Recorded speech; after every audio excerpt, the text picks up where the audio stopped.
ഒന്നും പറയാനായിക്കില്ലടോ. ഇന്നലല്ലേ കല്യാണം കഴിഞ്ഞത്.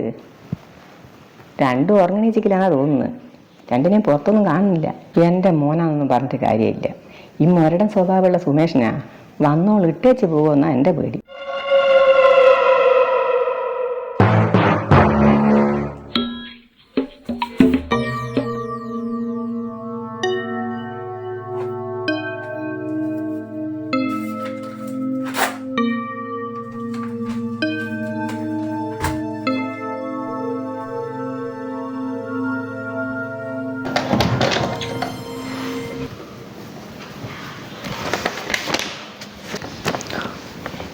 അമ്മ, ഇതെന്താ അമ്മ? സുമേഷ് ഏട്ടൻ രാവിലെ തന്നെ തന്നതാ?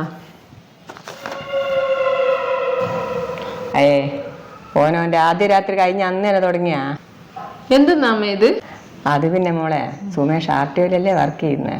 അതുകൊണ്ട് അത് എന്റെ മൂക്കുത്തി കണ്ടിട്ട് എക്സ്ട്രാ ഫിറ്റിങ്സ് എന്ന് പറഞ്ഞിട്ട് 500 പെറ്റി അടിച്ചു തന്നതാ ഇത്. മോള് പേടിക്കണ്ട. കഴിഞ്ഞ വർഷം അറിയാണ്ടൊരു വളി വിട്ടപ്പോ പൊല്യൂഷൻ സർട്ടിഫിക്കറ്റ് ഇല്ല എന്നും പറഞ്ഞിട്ട് സ്വന്തം അമ്മ എന്നെ കൊണ്ട് 250 റുപ്യ ഫൈൻ അടപ്പിച്ചോനാ ഇവൻ. ഇത്ര ക്രൂരനായിരുന്നോ സുമേഷ് ഏട്ടൻ? ദൈവം കണക്കിന് കൊടുത്തിക്കുമ്പോളെ സ്വന്തം അമ്മയോട് അവന്റെ കളി. എങ്ങനെ? ഇനി അവന്റെ നെറ്റിയിലൊരു പാട് കണ്ടിക്കാ.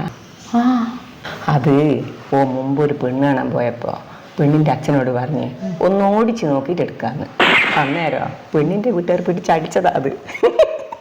രജിസ്റ്റർ ഓഫീസിൽ വെച്ചിട്ട് എൻ്റെ അച്ഛനോട് എൻ്റെ NOC വേണമെന്നിട്ട് വാശി പിടിക്കുന്നുണ്ടായിന്. അന്നേരം എനിക്ക് മനസ്സിലായിട്ടില്ലേനു എന്തിനാന്ന്. മോൾ അരയില് അരഞ്ഞാണം കെട്ടിയിട്ടുണ്ടാ? ഉണ്ടല്ലോ. എന്നാ അത് വേഗം അയച്ചു വെച്ചാളാ.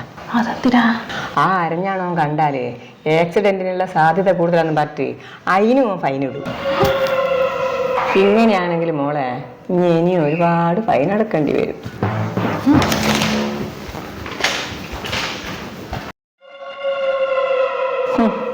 ഇവൻ ആ കണി റോസിനൊന്നും കെട്ടാത്ത നന്നായിക്ക്. അല്ലെങ്കിൽ ഡിക്കി എക്സ്ട്രാ ഫിറ്റിംഗ് ഒന്നും പറഞ്ഞിട്ട് കണി റോസ് കാലാകാലവും ഫൈൻ അടക്കേണ്ടി വന്നേനെ.